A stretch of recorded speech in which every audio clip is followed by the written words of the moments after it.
la química Verónica Morales Salgado. El tema que nos va a dar el día de hoy es Sistema de Gestión de Riesgos Clínicos aplicada a los dispositivos médicos. Sea usted bienvenida. Muchas gracias y disculpen con estas fallas técnicas de último minuto. Bueno, para empezar, muchísimas gracias por la invitación. La verdad es que es un placer y me da muchísimo gusto que ya se esté tomando la tecnovigilancia hospitalaria, porque la verdad nosotros que nos dedicamos y hemos estado picando piedra para todos estos temas, pues la verdad es que no encontrábamos lugares, no encontrábamos áreas para aprender. Y la verdad es que lo que se está haciendo ahorita, este congreso, ha resultado muy bueno. He aprendido mucho. La verdad es que los ponentes han sido maravillosos y los temas muy bien, seleccionados. Bueno, entonces a mí lo que me toca es el sistema de gestión de riesgos clínicos aplicado a los dispositivos médicos. Es un tema un poquito, no digamos complicado, pero sí muy interesante. Es un tema que la verdad hemos tratado en mi lugar de trabajo, en mi unidad de tecnovigilancia, de desarrollar. Hemos hecho muchas cosas para que nosotros pudiéramos tener una visión y un mejor manejo de lo que es un incidente adverso. Bueno, y el objetivo de esta presentación es presentar conceptos, requisitos, metodología de la gestión de riesgos clínicos aplicado a los dispositivos médicos. Y a mí me gustaría empezar, pues, viendo, observando, leyendo, identificando lo que nos pide la norma 240 de la tecnovigilancia. Y ese es el desafío, es el reto a los que nos hemos enfrentado, todos los que nos hemos dedicado a hacer tecnovigilancia. Y bueno, aquí en letras rojas, así como muy llamativo, pues se ven pues la principal observación, el mensaje y lo que tenemos que hacer para hacer tecnovigilancia. La norma nos dice que establece los lineamientos sobre los cuales se deben realizar las actividades de la tecnovigilancia con la finalidad de garantizar la protección de la salud del paciente y la seguridad de los productos. Sí, pero no nos dice cómo. Y la verdad de las cosas es que es muy ambiguo el conjunto, esta definición. Pero después nos dice que es el conjunto de actividades que tiene por objeto la identificación y evaluación de incidentes adversos. Pero otra vez no nos dice cómo. Producidos por los dispositivos médicos en uso y la identificación de los factores de riesgo asociados. Y aquí ya viene lo más interesante y ya nos empiezan a presentar un panorama más extenso. Con base a la notificación, registro y evaluación sistemática de las notificaciones de incidentes adversos con el fin de determinar la frecuencia, la gravedad y la incidencia. Pero ¿cómo hacemos esto? No nos dice cómo. Entonces, nosotros que nos estamos dedicando a esto, pues empezamos a observar y a buscar y empezamos a meternos a otros procesos en otros lugares para ver cómo podemos sacar esta información. Y aquí hay una definición de lo que es un incidente adverso, solamente para rememorar algunas cosas y vayamos tomando en cuenta esas definiciones y esos puntos muy exactos como para que vayamos construyendo pues nuestro sistema de gestión de riesgos. Un incidente adverso es cualquier acontecimiento comprobado que está relacionado con el uso de un dispositivo médico que cuente con pruebas contundentes de la relación causal entre el incidente y el dispositivo. Todo esto lo podemos ver en el suplemento de farmacopea, lo podemos leer y lo podemos observar. Pero, ¿qué herramientas necesitamos para implementar, para empezar, nuestra unidad institucional de tecnovigilancia? Algunos de los ponentes pues ya han hablado sobre estos temas, Solamente esto es como para que nosotros vayamos poniendo cierta puntualidad en algunos procesos.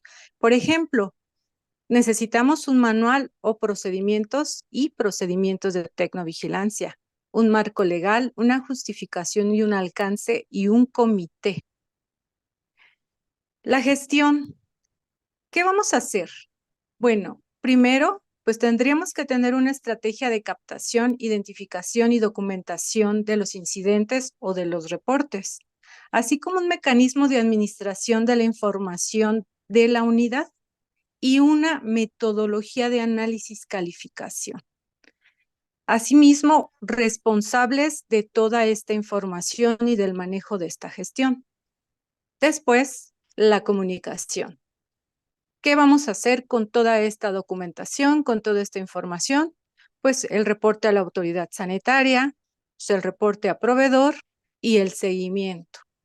Y finalmente, formación, capacitación.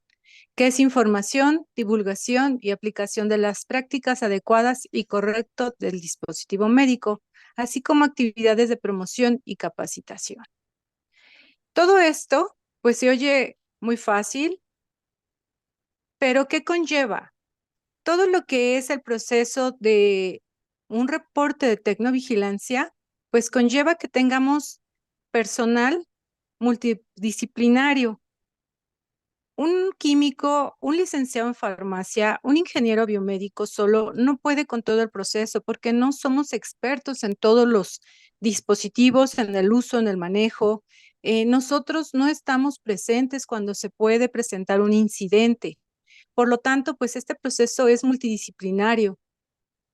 Por ejemplo, los biomédicos, los médicos, las enfermeras, el departamento de compras, los proveedores, los farmacéuticos, la alta dirección, personal de farmacia deberían de estar involucrados dentro de este proceso, dentro del comité, dentro de alguna sesión, dentro de los seguimientos, dentro del reporte, para que tengamos el panorama de todo el evento, perdón, de todo el incidente.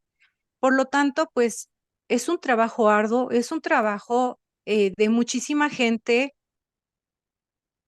Y entonces, ¿qué es el proceso de tecnovigilancia? ¿Qué se vigila en tecnovigilancia? Pues se vigilan muchísimas cosas. Vigilamos materiales de fabricación, la manipulación, la composición del insumo, el mantenimiento de equipos biomédicos, la calibración de equipos biomédicos, su uso, su posible contaminación o biocontaminación.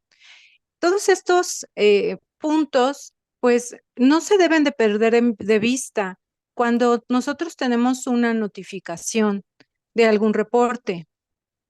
No se deben de dejar de lado. Siempre tenemos que tenerlos en la vista y ser muy proactivos en todas las señales que podamos llegar a tener en ese reporte de información. Todos hemos visto en estos días de presentaciones de varios ponentes, pues lo que es el ciclo de vida de los dispositivos médicos, lo que es el premercado y lo que es el posmercado. El premercado pues le toca a lo que es el fabricante y posteriormente ya en la comercialización, el posmercado, el uso y la disposición final nos toca a nosotros, los que somos de la unidad de tecnovigilancia y estamos, como en mi caso, en un hospital, pues nosotros nos toca ver su uso, la efectividad. Nos toca ver el seguimiento a recomendaciones del fabricante, hacer nuestra gestión de riesgos, tomar medidas preventivas y correctivas y una vigilancia permanente del dispositivo médico. Por ejemplo, en mi hospital tenemos alrededor de 900,000 dispositivos médicos. Se oyen muchísimos, pero ahí empieza nuestra observación de cuáles pueden ser a los que nosotros les tenemos que dar mayor relevancia o importancia en la observación de esta efectividad. ¿Y cuál es el objetivo de la tecnovigilancia? Pues es identificar, recolectar, evaluar, gestionar y divulgar. Esto ya lo habíamos visto, ya se los había mencionado, ya lo hemos visto a lo largo de estos días. Y el sistema de vigilancia, de tecnovigilancia, es postmercado, a nosotros nos toca. ¿Y qué estamos haciendo o qué debemos hacer? Pues es recolectar información sobre eventos e incidentes adversos que se presentan durante el uso de los dispositivos médicos con el fin de mejorar la protección de la salud y la seguridad de los pacientes o usuarios. Aquí ya vamos a empezar a manejar las palabras clave para nuestro tema, para que nosotros vayamos conociendo entonces qué es la gestión de riesgo. Vamos a empezar a ver, por definición, qué es un riesgo. La Real Academia de la Lengua Española nos dice que es una contingencia o una proximidad de un daño. Y si nos vamos nosotros al suplemento para dispositivos médicos de la farmacopea, nos dice que los componentes de riesgo son dos básicamente, los divide en dos, que es la probabilidad de ocurrencia de un daño y las consecuencias de tal daño. Esto puede ser de lo grave que se puede llegar a presentar.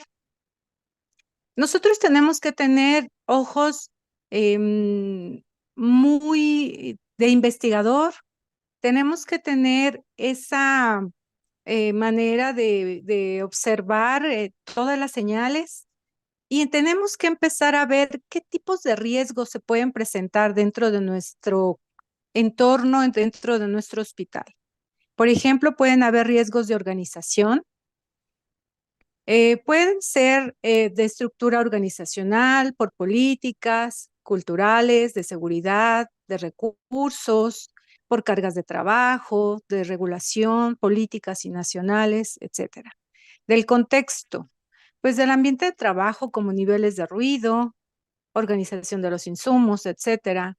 De tecnología, de dispositivos médicos, de disponibilidad, de accesibilidad, de mantenimiento y de características.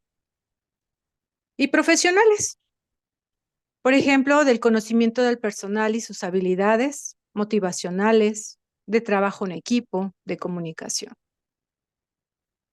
Hasta aquí, pues, hemos estado hablando de tipos de riesgos en general, pero aquí ya vamos a empezar a hablar de particularidades, de peligros o riesgos potenciales que se pueden llegar a presentar y que nosotros pues de ninguna manera podemos tener una planeación y a veces podemos llegar a tener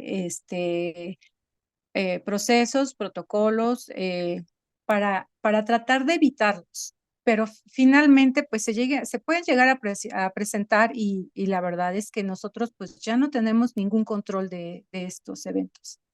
Por ejemplo, los riesgos de energía. La luz.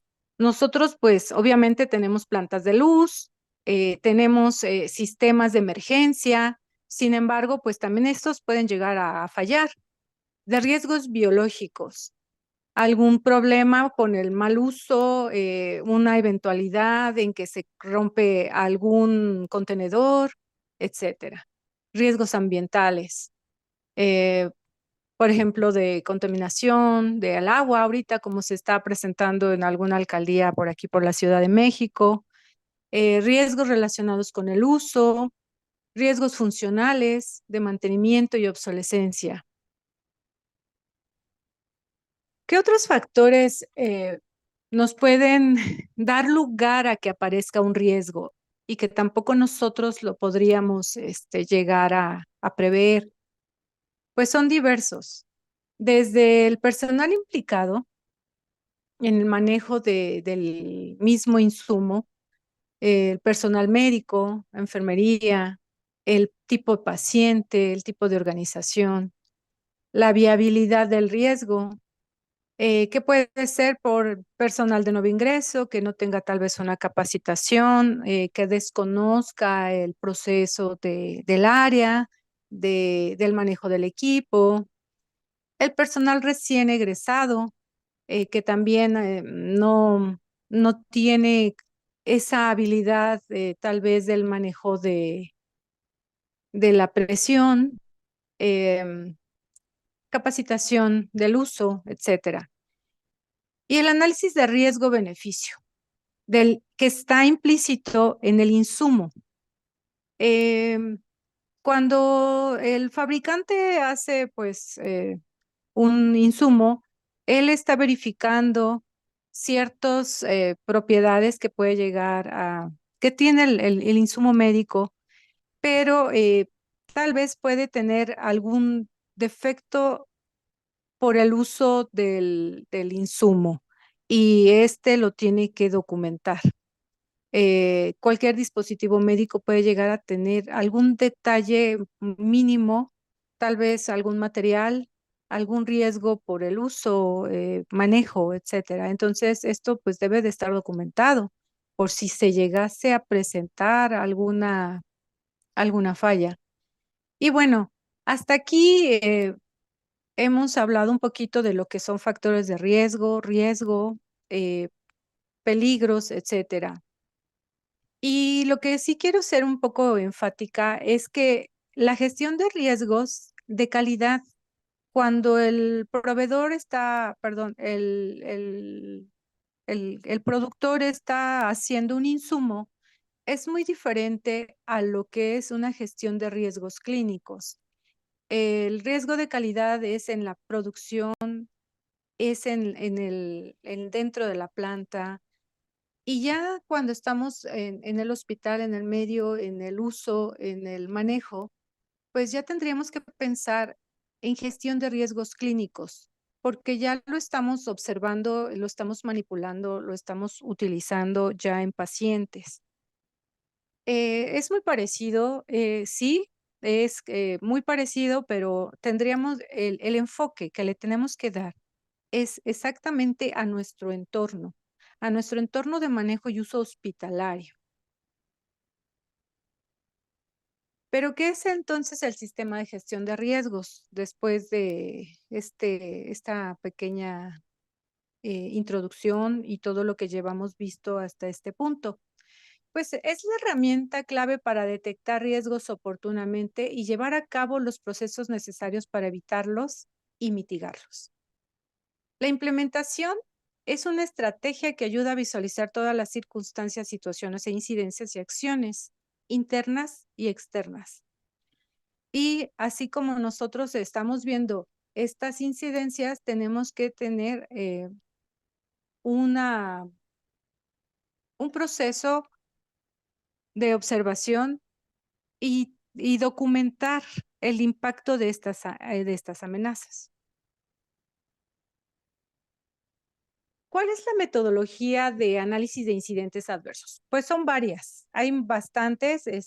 Yo solamente ahorita voy a presentarles 4, pero ¿de qué depende las metodologías, la implementación en nuestro área de trabajo, de alguna metodología para análisis de incidentes adversos?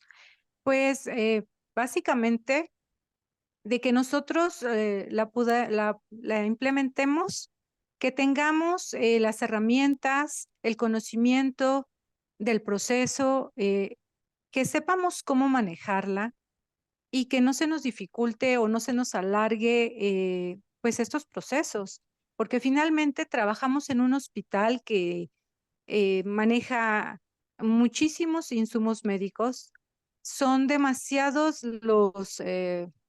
las ocupaciones, la documentación, los procesos que se tienen que hacer para la unidad de tecnovigilancia y básicamente esta metodología es en base a nuestro entorno, en base a nuestro conocimiento. El primero es el protocolo de Londres. El segundo es el análisis de modos de falla y efectos AMEF. El tercero es la lluvia de ideas. Y finalmente el diagrama de Ishikawa.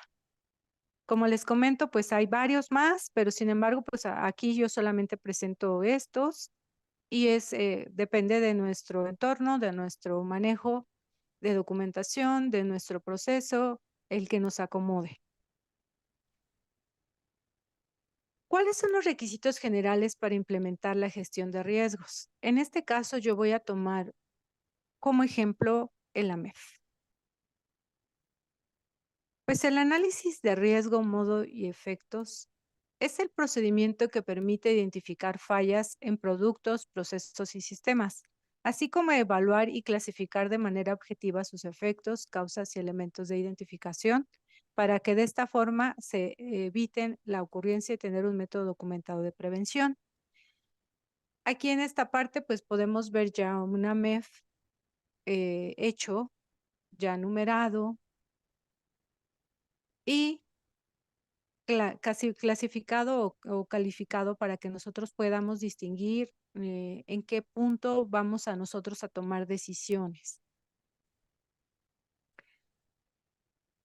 La valoración del riesgo, el análisis. ¿Por qué es importante? Porque nosotros al saber el proceso o el manejo y los procedimientos del hospital, tenemos que tener la visión completa, me refiero a esto, completa de todo el manejo de los insumos médicos. Nosotros podemos hacer un análisis de riesgo en donde podemos estimar el riesgo asociado con los peligros. Tenemos que conocer nuestro entorno, en pocas palabras. Tenemos que saber cómo es el manejo del insumo, cuál es el proceso de compra, a dónde llega, a dónde va, quién lo utiliza, en dónde lo utiliza. Por eso este proceso de tecnovigilancia es bastante complejo. No se puede hacer con una sola persona, la verdad es que es mucho trabajo y por eso comentamos que es un proceso multidisciplinario. Cuando nosotros tenemos esta evaluación del riesgo y este análisis, podemos identificar las probabilidades de ocurrencia y la gravedad de los daños y asimismo podemos detectarlas. Nosotros tenemos que tener en nuestra cabeza siempre cuando querramos identificar alguna falla potencial, pues estas preguntas en nuestra cabeza. ¿Quién? ¿Qué? ¿Cómo? ¿Por qué? ¿Cuándo? ¿Y dónde? Que son las básicas para empezar a nosotros a plantear qué pasó, cómo pasó, cuándo pasó, dónde pasó, etcétera.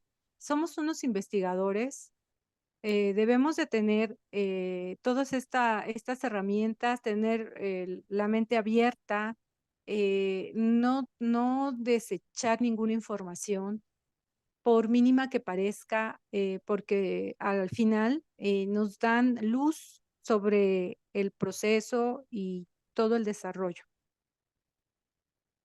¿Cómo vamos a documentar nuestra APR, nuestro análisis preliminar de riesgo? Pues de la manera más sencilla que nosotros podamos hacerlo, que nos convenga hacerlo dentro de nuestro entorno. Por ejemplo, tendríamos que empezar por identificar los riesgos potenciales y acontecimientos accidentales que puedan dar lugar a un accidente, dar prioridad a eventos, analizar necesidades de acciones. ¿Y para qué se ocupa la APR? Primero, para comparar entre los principales conceptos que nosotros tenemos sobre el tema, sobre las cosas, lo que estamos investigando. Se concentran temas importantes de riesgo y es la entrada para un análisis más detallado de los riesgos. Podemos empezar con una APR muy extenso y tendríamos que empezar a observar qué sí y qué no, la ocurrencia, las escalas, la ponderación que le vamos a dar a nuestros riesgos. ¿Qué requisitos tenemos que tener para identificar y para construir nuestra APR? Pues precisamente identificar riesgos, escalar la evaluación y ponderarla, evaluar las consecuencias de cada riesgo y su frecuencia, y la clasificación de riesgos y las medidas de seguimiento que le vamos a dar. Así como no descartar todos los posibles riesgos y eventos accidentales que deben de ser identificados. y se trata de tener en cuenta todas las partes del sistema, todos los procedimientos, todas las operaciones de mantenimiento y los sistemas de seguridad, tanto de el insumo como del entorno en donde se presenta. Y aquí ya empezamos otra vez a hacer nuestra clasificación de fallas. Tenemos que empezar a clasificar nuestras fallas como de severidad, de ocurrencia y de detección. La severidad es una estimación de la severidad del incidente adverso sobre el paciente si la falla se presenta. ¿Qué calificación le vamos a dar? La ocurrencia es la estimación de la probabilidad de que se presente la falla.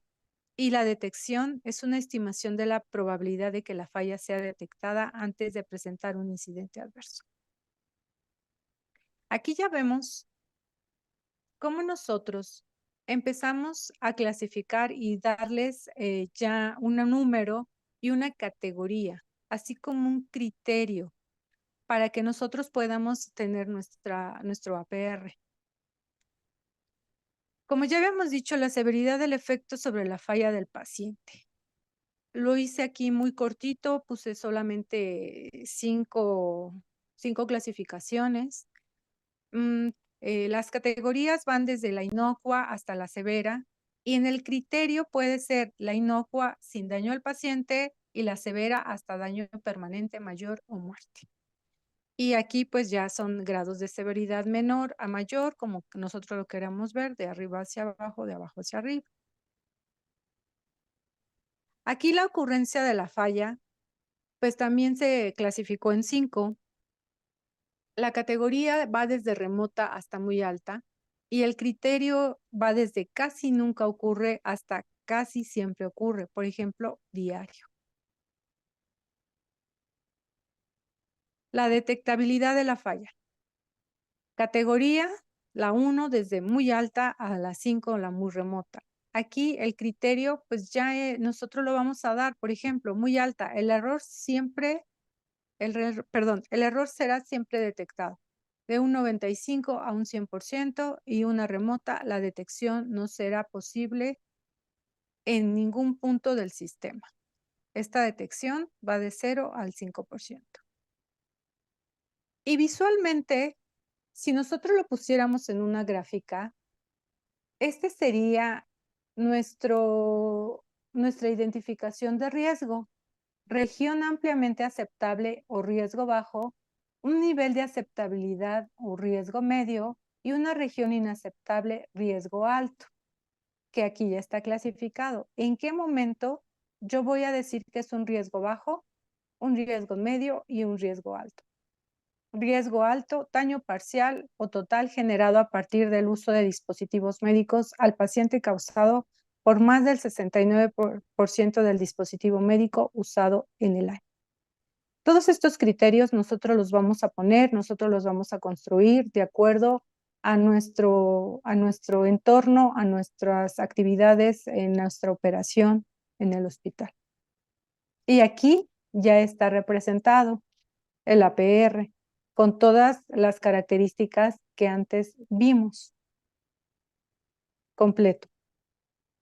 Ya es nuestra valoración de riesgo y es el que nos da pie a que nosotros podamos construir un documento en donde nosotros podamos hacer el seguimiento, la calificación de nuestro incidente. Este es un formatito pues muy básico, se me hizo, es el más rápido, se me hace que es muy accesible y pues siempre tenemos que tener la documentación de cada incidente. Y pues, tiene, yo creo que todos los datos necesarios para que nosotros podamos tener, pues, nuestro indicador, que nosotros tengamos el proceso, el seguimiento, la documentación, para no tener duplicidades. Aquí es muy importante que nosotros lo construyamos conforme a lo que nosotros entendamos, tengamos en este momento. ¿Y qué detona la gestión del incidente adverso? Pues precisamente la ocurrencia de un incidente adverso asociada al uso de un dispositivo médico. La investigación del incidente, su calificación, clasificación, tomar las acciones correctivas del caso, documentar y comunicar al fabricante. Esquemáticamente, pues lo podríamos ver así. Ocurre un incidente, aquí dice evento, pero ese es un detalle que olvidé quitar, perdón. Ocurre un incidente adverso y ¿qué procede a hacer? Pues el análisis de causas. ¿Con qué metodología? Pues con la que a nosotros ya tengamos en proceso y si a nosotros nos acomoda la MEF es correcto y si se nos acomoda el Ishikawa también. Aquí el detalle es tener una metodología ya en procedimiento y proceder a hacer lo que es el análisis de causas. El problema del proceso o del producto. Hacernos las siguientes cuestiones. Y siempre tenemos que tener en mente y en nuestro proceso, en nuestro documento, documentar proceso y producto. ¿Por qué? Porque nosotros tenemos que investigar ambos. Nosotros no podemos descartar que tal vez fue el producto el que tiene el inconveniente o es el proceso el que ocasionó el incidente. El proceso puede ser por problemas de uso, por condiciones de almacenamiento, por condiciones ambientales. Un ejemplo. Y el producto, errores de diseño de fabricación, instrucciones o problemas de calidad. Un ejercicio. Imagínense que nos reportan un problema con un catéter. La enfermera comenta que al estar colocando el catéter al paciente, siente que este no pasa por la vena y nota una rigidez inusual en el insumo. El paciente externa molestia y por dicha razón decide retirarlo y tomar otro, el cual no presenta este problema. Tal cual, así nos dicen que pasó el incidente, nosotros recogemos esta información y procedemos a llenar nuestro documento, nuestro formatito. En nuestros subprocesos, ¿qué vamos a poner? Pues vamos a identificar que todo se ocasionó desde la inserción del catéter. En la falla potencial del proceso, vamos a notificar o vamos a documentar que empezó al insertar el catéter y este no pasa. O el catéter es rígido. Entonces estamos hablando del proceso y del producto. ¿Qué fue o qué detonó el efecto potencial de la falla? Pues daño a la vena, trauma al paciente y hematoma, porque nosotros tendríamos que ir al área y ratificar o verificar más información con el personal de enfermería o médico en este caso. ¿Qué ocasiona un catéter rígido? Pues un sangrado y trauma al paciente. Sus causas potenciales: un catéter defectuoso, falta de entrenamiento del personal. O, por otro lado, no se revisan los catéteres a la llegada y el catéter está defectuoso. Esto en nuestra primera observación, en nuestra primera investigación y en la recolección de información. Posteriormente, empezamos a calificar y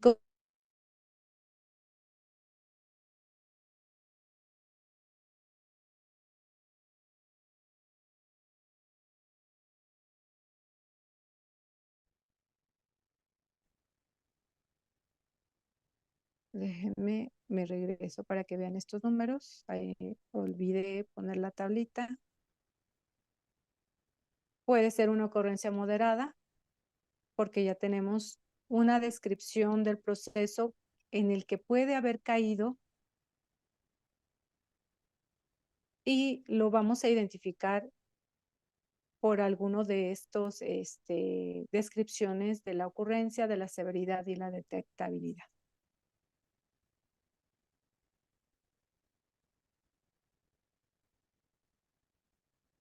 Me voy a ir un poquito, voy a regresar y voy a avanzar. ¿Cómo vamos a calcular este índice? Pues es muy fácil, es una multiplicación, severidad por ocurrencia por detectabilidad.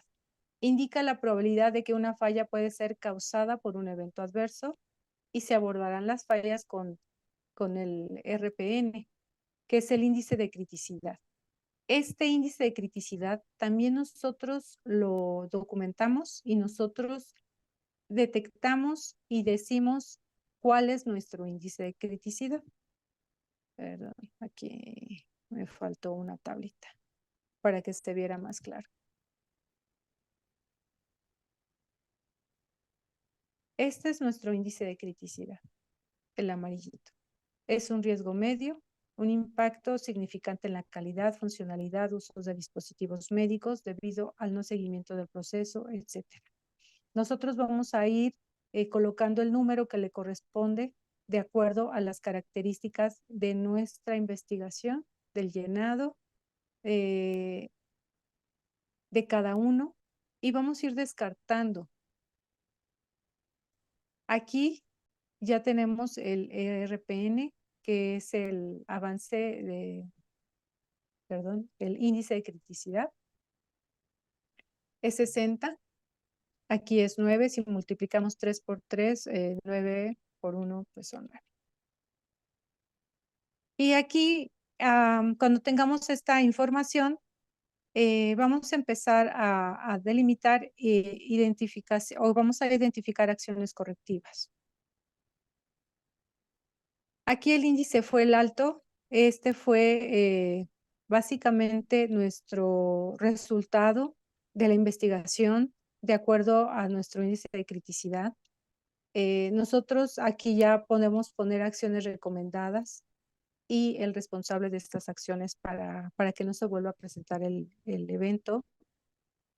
¿Y cómo se debe hacer esta comunicación? Pues de manera interna, pues al área, darle a conocer el resultado de la investigación, de la calificación del evento. Y de manera externa, pues obviamente por el formato, a la plataforma, hacer el completo documentación, mandarlo a la autoridad sanitaria. ¿Y qué se debe de evaluar en estas acciones preventivas o correctivas llevadas a cabo? Pues el análisis, la mejora y el resultado de nuestras acciones preventivas o correctivas llevadas a cabo. Tenemos que tener en mente que no solamente se queda en el documento y no solamente pues le vamos a dar carpetazo. Le tenemos que dar un seguimiento para ver que este número de criticidad baje lo más que se pueda sin nosotros obviamente interferir directamente en el proceso, sino dando capacitación, dando mejora continua al personal, para que este número se mitigue y sea bajo en ocurrencia, al grado de que nosotros podamos controlar este incidente y no se presente más continuamente. ¿Qué ventajas tiene este método? Se visualiza y analiza el detalle de los procesos dentro de la institución. Se tiene en cuenta la calificación de la detectabilidad, y lo cual implica una mayor corrección y mejoramiento. Permite identificar y eliminar de forma temprana los modos de fallo potenciales, mejora la calidad y confiabilidad y seguridad de los dispositivos usados, y permite priorizar deficiencias encontradas durante la prestación de un servicio. Acentúa la prevención de problemas, por un lado. Pero ¿qué desventajas tenemos también? Pues tenemos que contar con expertos en el tema. Y desgraciadamente, pues tenemos una cultura del reporte baja. Es un tema que también creo que nos afecta a muchas instituciones. Entonces, pues la verdad es que al tener reportes bajos, pues no tenemos tantos eventos a documentar o tanta información del evento. Se quedan en las áreas muchas veces estos eventos. Y nos permite determinar hasta qué punto la causa de una falla es del dispositivo y del proceso. Podemos implementar acciones correctivas, en especial las que impliquen alguna inversión del personal o costos. Pero también, bueno, obviamente nosotros tenemos falta de tiempo de personal que forme el equipo de apoyo o la integración de un comité. En muchos lugares se puede llegar a presentar este problema. Por ejemplo, nosotros sesionamos cada 3 meses, a veces pues nos juntamos antes si ocurre un evento o un incidente mayor y tenemos estas juntas urgentes, pero desgraciadamente pues son cada 3 meses para nosotros. Y también pues saturación de trabajo. Son muchos dispositivos médicos, tenemos que descartar muchísimos, algunos se presentan en muy bajo riesgo y eso pues nos ayuda mucho a seguir documentando, a seguir haciendo el proceso y a darle una mejor investigación a los que se presentan.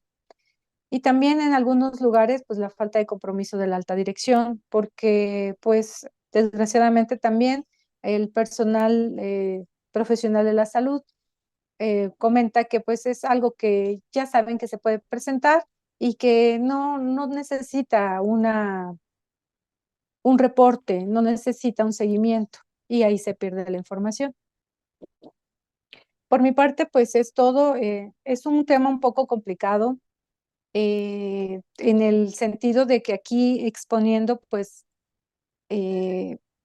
ese, me lo tengo que imaginar, se los puedo transmitir como eh, más fácil se me hace a mí decirlo, pero la verdad es que sí es mucho de imaginar el proceso. Y bueno, sería todo por mi parte. Muchas gracias.